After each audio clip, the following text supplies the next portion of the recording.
What's good, people? It's about that time to randomly relate reverse rants, no hate. Now, let me jump into the video and let me uh, make something known before I actually dive into what I'm going to play here first.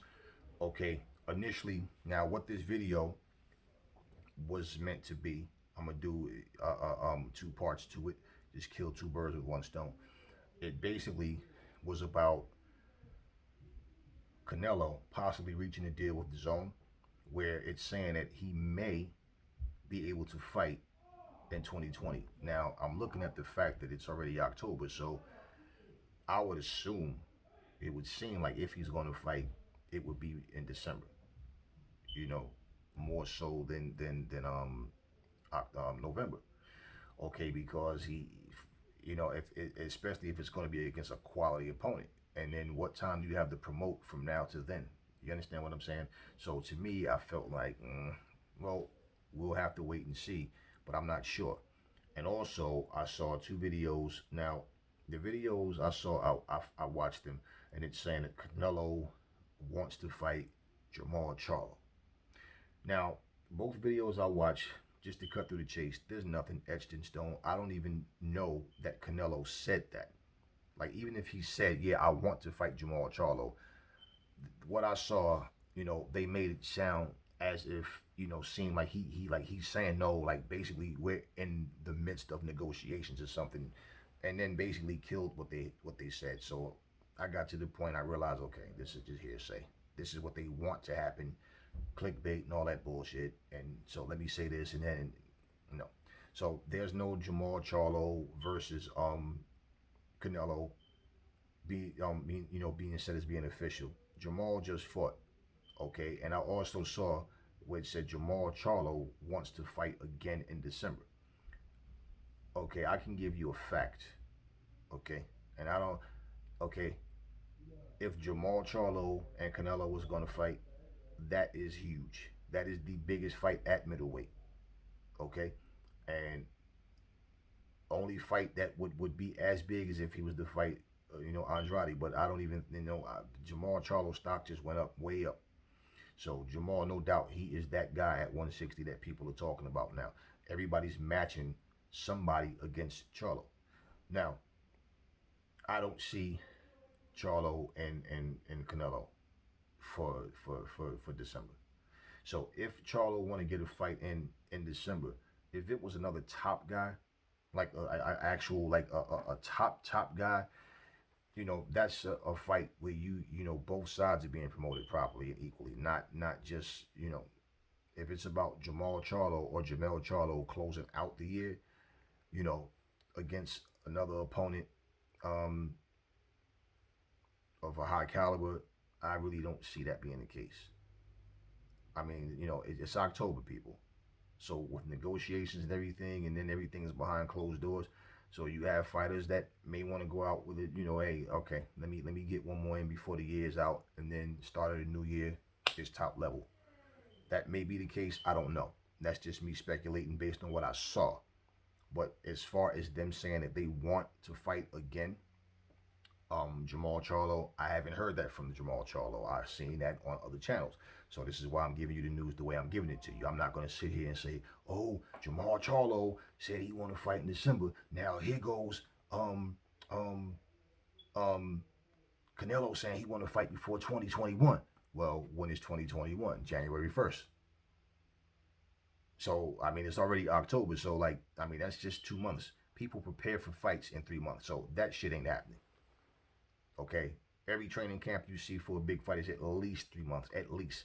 There's no fucking way that Jamal and Canelo was going to rush just so they can get a fight before the year close out. That's why I said if he does get one in, either one of them before the year ends, it'll just be, a tune-up, just a, meatball. So I don't even know if that's even the case, if that's going to happen. Okay. So what ended up happening was this. Some clown goes by the name of Genius Robert Brown, and then it has the 100 symbol at the end of his name. He actually, said some dumb shit that I felt like, you know what, let me address this little motherfucker. I actually almost did it last time and I scrapped the video. Okay. But basically, what? Okay, let me tell you what he's referring to. Okay, I address people because if you say something that you make no sense, and I feel like addressing it, I will because a lot of time people misconstrue A B C D E F G. Somehow they get X R, L M N letters that you didn't even say. That's just what they do. Okay, so basically what happened was this. You guys remember a couple of months ago, Lance Pugmire had made a comment that he has diagnosed. Now the term was he has diagnosed Deontay Wilder as having depression. Nothing came out of that except for Tay Jones saying that Deontay is not depressed and it was lies. Now we don't know if that's true or not, and it's nothing to make fun of. And it's to me, it's like, I mean, if that will be the case, well, he needs to be in the right space mentally before he can go jump in the ring with anybody else. Now, long story short, my comments in the video was, well, whether Lance Pugmire um, is accurate on his analysis or whatever, okay, because no, he never, as far as Tay Jones, he never had an actual sit down and a diagnosis of somebody having depression. Well, people go through depression. If you've ever been to a psychiatrist or around that kind of talk, there's not a machine that they put you through anything necessarily. They can talk to you and they understand you're going through something. They take your blood pressure, all that kind of stuff, and okay, it's a process. Okay, so let's say that never happened between Lance Pugmire and Deontay Wilder. Okay, nobody's saying, oh yes, it happened. No, for him to determine or feel like someone is going through depression, he could be accurate. I went through a depression. I know people that went through depressions. So it's certain things you see, you feel, like, yeah, that person is going through certain things. You could be right, you could be wrong, but you know that something is different. You don't know what the conversation was with Lance Pugmire. That's the. So my thing was, what I said was, Deontay Wilder has been through, you know, um, a depression before, okay, which came out of his own mouth. Now, what I said along with that was, we've seen a lot of videos of Deontay Wilder at the shooting range. He's on his bike and scuba diving or whatever, you could jet ski, whatever. You know, when you go through a depression, that's one of the suggestions that people have. Find things that you enjoy doing that bring you peace, that you can get your mind off of everything that's causing these depressions. So I said, I mean, who knows? That could have been, why he's doing these things, because he's not talking about boxing. And I said that Deontay Wilder will dismiss all of these claims about glove gate and all of this stuff. He's not going to talk about those things. Okay. Now remember this big announcement he was supposed to make that he never made. Okay. And even a couple of weeks ago, this coming Monday to tomorrow. Okay. That will be 3 weeks now, since Shelly Finkel said Deontay is going to make an announcement in 2 weeks. It'll be 3 weeks now. So, like I said, maybe he was going through depression at the time. Maybe he's not going through it now. Maybe he was. Maybe he wasn't. I don't know. Clearly made that clear that listen, I'm not hanging out with Deontay Wilder. I don't know what his mental state is, but I said those are things they tell you, like what kind of hobbies do you have? What things do you like to do? Okay, like, get out, do some things, get boxing out of your mind. Focus on the things that you enjoy and, those type of things. And, so that very well could have been it. It may not have been it. So am I sitting here telling you guys that it definitely was that? No, I don't know that. So in me saying that, this little coward clown Robert Brown 100 says, oh, you're a fucking liar. You're just a Deontay Wilder hater. Deontay Wilder never ever said he went through a depression, because, before I go any further, I said that, yeah, Deontay Wilder has had it, went through depression before. And it's not something that happens only one time, or it's like a cure, some actual cure for it. It's time, healing time, inside, mentally, emotionally. There's no medication for that makes the depression go away. You understand what I'm saying? So when I said that, I'm like, it can very well happen again. He said out of his own mouth that, you know, he went through a depression at one point. So you never know what a person is going through. Now, that's exactly what I said. Now, before I continue, the reason that he said that was because, you know, like when his daughter was born and him not having money, his daughter, you know, had that illness, and he, you know, just the thought of him not being able to take care of her properly and things like that. Of course, that'll fucking send somebody through a depression. Of course. You know, we hear you know, stories about people, you know, they have a child and they can't, you know, feed their family, and the guy gets up and disappears like it's the best way because he's one less mouth to have to feed, you know, and, you know, we could all sit and look at what's wrong with that. But, you know, when people go through things, we can't think for them. You know, we know they're going through something. And the whole point is, first off, you want to see that, that he gets through that depression shit. He's good. Fuck all this trying to please the fans and trying to, you know, impress and appease people, because people want to turn on you anyway at some point. So this clown, Genius Robert Brown 100, says that oh, I know everything about Deontay Wilder. Let me pull it up on here. So I know everything about Deontay Wilder. I watch every Deontay Wilder video. I even talked to Deontay Wilder on his Instagram. Yeah, on his Instagram. And Deontay Wilder has never, ever, at any point said that he was under any kind of depression. Lance Pugmire is a fucking liar, and so are you. You are a Deontay Wilder hater, and what makes it worse is you are a black man disrespecting and lying on Deontay Wilder, our heavyweight American champion. Okay, so Mr. Genius Clown Robert Brown 100.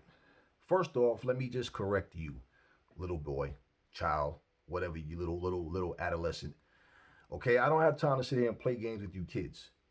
Um, you're a grown man that still has the mind of a child. Okay, and all of that, you're a fucking liar, blah, blah, blah, getting all in your emotions. Like, I got thick skin, baby boy, so that doesn't bother me. See, the problem with you guys are you love to respond before you understand facts or understand simple common sense. I don't know what it is with people. I think sometimes people just want to be optimistic. They just want to be heard. So they say something stupid. Okay, I would have nothing to gain by sitting here making up stories about anybody. Okay, now, first off, I made it clear whether Lance Pugmire is accurate or inaccurate in his analysis. I don't know that. But like I said, he's went through a depression before Deontay Wilder. As have I. I've had people in my family, different things happen. That's nothing to fucking joke about or make crack jokes on people or try to, you know, that's some serious shit, man. People, like I said, people become homicidal or suicidal when they go through that kind of shit. You never know what a person's mental state is. Now, let me debunk your little bitch ass. And what he did was he actually deleted his channel. That's what the little coward did. Because I told him, no, I'm going to roast you and I'm going to respond. Okay? So that's, yeah, Genius Robert Brown 100. This is, okay, and like I said, this was not a brand new video. But I saw this video, and Deontay Wilder expressed that he went through a depression, and this is what I was referring to. Now, this is a BT Sport Boxing video, interview with Deontay Wilder, and it's labeled, "I had a gun in my lap, ready to commit suicide. Deontay Wilder as you've never seen him before." So I've slid it all the way over to the 13:44 mark. The video itself is 26 minutes and 2 seconds long, so of course we're not going to watch all that. I just want to let everyone hear Deontay Wilder say what he said instead of me saying it, because when you tell a person something, oh, he never said that, you're a fucking liar. Okay, he never said it. You watch every Deontay Wilder video. You're such a stalkerish type fan, little fanboy, and that's the difference with fans and fanboys. I'm not a fan of anyone's, but fans also can be biased and talk ridiculously stupid because you're thinking with their emotions. I have no emotion in this, okay? So you've seen everything and know everything about Deontay. I guess you know what type of toilet paper he wiped his ass with too, what kind of drawers he wear, what kind of cologne he wear, you know what his breath smells like. I'm sure you know all of that as well. So since you decide you want to be Mr. I'm going to call you out and talk trash on my channel, now, let me just shut you up. But they will know how to be able to work hard and to be able to keep the upbringing of what I provide for them, to keep it going for the rest of their lives, for their children and their children's children and their children's children. That's the main goal, and that's the main plan that I instill and I talk to my children about. We see you now flying high. What's been the lowest moment for you of your life? The lowest moment has been for me in my life has been years and years and years ago. I think when my daughter was first born, back in 2005, I think 2006, it became very rocky for me, to the point where I lost my family, to the point where I had a gun in my lap where I was ready to commit suicide myself. Those thoughts come to your head. I mean, we're all human. Those thoughts come to anyone head that's going through some type of depression, going through different things in their lives. You feel like the only way to end all this is to take your life. You're not thinking about anyone else. You're thinking about yourself and what's going on now. That if you're dead and gone, you don't have to worry about these things, but you don't think about how much it will affect your loved ones or those problems that you're going through. It's going to carry on to your family and stuff. And during that time, I always go take a cold shower. And once I get out and go to sleep and wake up, I'm a new man to approach life in a different mindset, in a different way, and never give up. And here I am strongly here to And props to you, Deontay, for being able to get through that depression, man, because that shit is serious. It's not about all this, I don't like this fighter, I don't like that fighter, oh, this guy's, it's never about that with me. It doesn't change how I feel about his skill set, but this is not what this is about.